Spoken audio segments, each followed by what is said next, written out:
Today is Sunday, pero magmunggo tayo. Hugasan lang natin itong binabad natin na munggo. Overnight to nakababad. Yan. Then ilagay lang natin to sa kaldero. Nagpakulo na rin tayo dito ng hot water para mas mabilis. Yan, lagay lang natin hot water. Then takpan natin. Pag malambot na, durugin lang natin to gamit to ang ating thrifted na potato masher. Yan. Hindi rin naman natin to gustong nadurog, kaya konti lang yung dudurugin natin dyan. Okay na yan. Tapos magsaset aside tayo ng konti dahil masarap din itong merienda.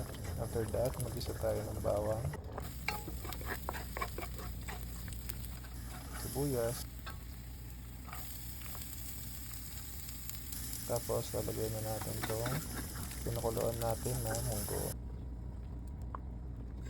Yan. Ito nga pala yung pinampalasa natin dyan. Padas, salted fish sauce. Nilagyan ko rin yan ng homemade na chicharon na ginawa ko na nakaraan. So, haluin lang natin. Sakay nito. Konting linis lang para hindi na tayong hugasan mamaya. And then, magprito na lang tayo dito ng Shanghai. Dapat talaga ang terno nito is pritong isda. Pero nag-isda na kami ni Mrs. kagabi. So, ito na muna Shanghai. Teter na natin dyan. Ayan na to. Lunch is ready. Serve with leftover garlic fried rice tayo.